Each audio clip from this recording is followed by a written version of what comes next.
Hi friends, ಈ ವಿಡಿಯೋನಲ್ಲಿ ಹೋಲಿ ಹಬ್ಬದ ಬಗ್ಗೆ ಎರಡು ಮಾತಾಡೋಣ ಅಂತ ವಿಡಿಯೋ ಮಾಡ್ತಾ ಇದ್ದೀನಿ. ಹೋಲಿ ಹಬ್ಬ ಇಯರ್ಲಿ ಒನ್ಸ್ ಬರೋದು ಹುಣ್ಣಿಮೆ ದಿನ.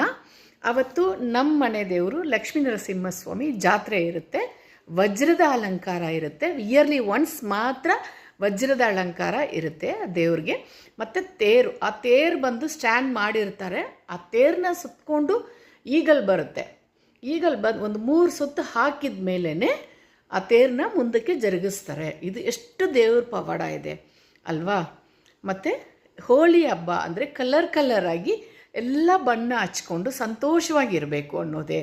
ಲೈಫಲ್ಲಿ ಕಷ್ಟ ಸುಖ ಎಲ್ಲ ಬರುತ್ತೆ, ಅದನ್ನು ಎಲ್ಲದನ್ನು ನಾವು ಅಕ್ಸೆಪ್ಟ್ ಮಾಡಿಕೊಂಡು ನಮ್ಮ ಲೈಫನ್ನು ಬಣ್ಣವಾಗಿ ಕಲರ್ಫುಲ್ಲಾಗಿ ಇರಬೇಕು ಅನ್ನೋದೇ ಈ ಹೋಳಿ ಹಬ್ಬ.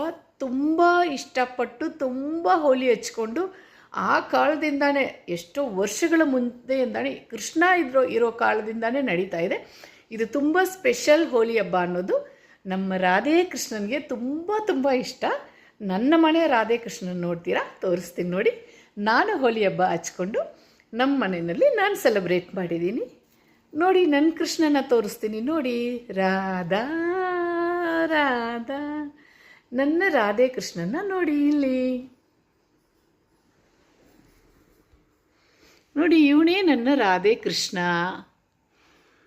Okay, god bless you all. Thank you friends.